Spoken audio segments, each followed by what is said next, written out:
Good morning students. आज का विषय है कविता यह दंतोरित मुस्कान, जिसके कवि है नागार्जुन। दूसरा पद्यांश, छू गया तुमसे कि झरने, लग पड़े शेफालिका के फूल, बांस था कि बबूल। तुम मुझे पाए नहीं पहचान, देखते ही रहोगे अनिमेष, थक गए हो आँख लूँ मैं फिर, क्या हुआ यदि हो सके परिचित न पहली बार। पद्यांश है प्रसंग। यह प्रस्तुत पद्यांश हमारे पाठ्य पुस्तक हिंदी में संकलित यह दंतोरित मुस्कान नामक कविता से ली गया है, जिसके कवि हैं नागार्जुन। घुमक्कड़ी स्वभाव होने के कारण जो कवि है लगातार घूमता रहता है, सैर सपाटे पे जाता रहता है।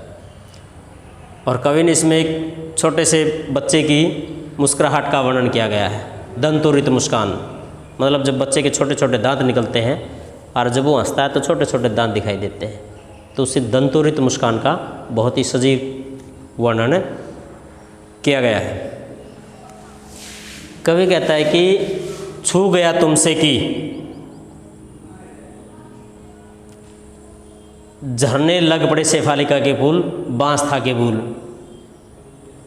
कि जो पिछले पद्यांश में पढ़ा था कि मैं तुम्हारा मतलब स्पर्श प्राप्त करके एक कठिन पाषाण भी मतलब जल बन गया होगा, यानी कठोर व्यक्ति से कठोर से व्यक्ति को भी उसको पिघला करके एक विलमन हृदय वाला बना सकता है।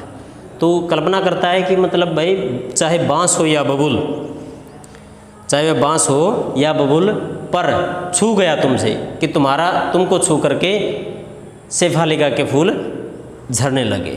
कि वे चाहे बबूल हो या बांस हो और तुम्हारा स्पर्श प्राप्त करके उनसे भी शेफालिका के बिल्कुल मुलायम कोमल फूल झड़ने लगे, यानी बच्चे की कोमलता देख करके, बच्चे की दंतोरित मुस्कुराहट को देख करके कि वे उन वृक्षों से भी एक कोमल फूल झड़ने लगे, यानी शेफालिका के फूल झड़ने लगे।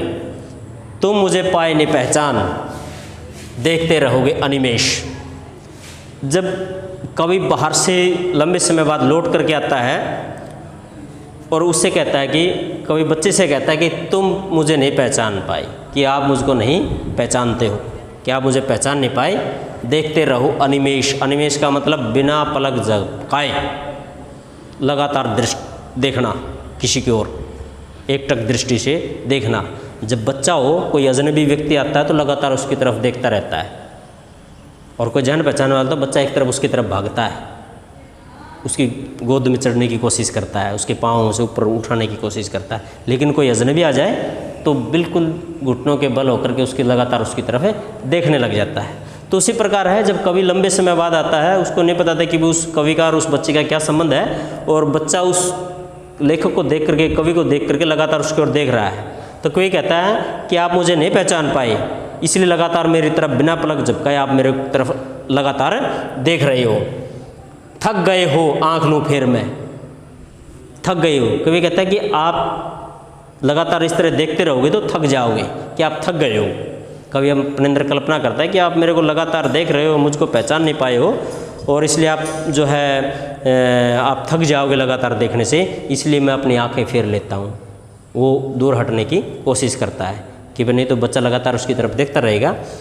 क्या हुआ यदि हो उसके परिचित पहली बार न पहली बार। उसने कहता है कि क्या हुआ, आपका और मेरा पहली बार जो है मिलन नहीं हुआ, मतलब पहली बार पहचान नहीं पाए, कि आप मुझे पहले नहीं पहचान पाए, इसलिए आप लगातार मेरी तरफ देख रहे हो। यानी इस कविता के अंदर एक छोटे से बच्चे का बहुत ही भोला भाला सुंदर सा वर्णन किया गया है, बहुत ही सुंदर वर्णन किया गया है कि बच्चे में भी एक भोलापन होता है। जब किसी अजनबी इंसान को देखता है तो उसकी तरफ लगातार देखता रहता है, और जब कोई पहचान वाला आता है उसकी गोदी में भागने की कोशिश करता है, उसकी ओर भागने की कोशिश करता है। यानी छोटे बच्चे की बहुत ही सजीव वर्णन किया गया है कविता के अंदर। इसके अंदर उत्प्रेक्षा अलंकार, मानो, जैसे छू गया झरने लगी शेफालिका, इसके यहाँ से यहाँ तक क्या है, उत्प्रेक्षा अलंकार है कि वे बांस हो या बबूल हो, मानो उन पेड़ों से भी शेफालिका के फूल, कोमल फूल झड़ने लग गए हों। अनिमेष तत्सम शब्दावली का प्रयोग भी किया गया है और पूरे जो प्रकरण में है वो उत्प्रेक्षा अलंकार का प्रयोग किया गया है। और बच्चे की एक बहुत ही छोटे बच्चे की दंतुरित छोटे छोटे दांतों से युक्त मुस्कुराहट का वर्णन किया गया है और बहुत ही प्यारी सी मुस्कान का वर्णन किया गया, सजीव चित्रण किया गया। आशा आपको ये पद्यांश समझ में आया होगा। फिर भी अगर किसी प्रकार की कोई समस्या है तो ज़रूर बताएं, आपकी समस्या का समाधान कर दिया जाएगा। धन्यवाद।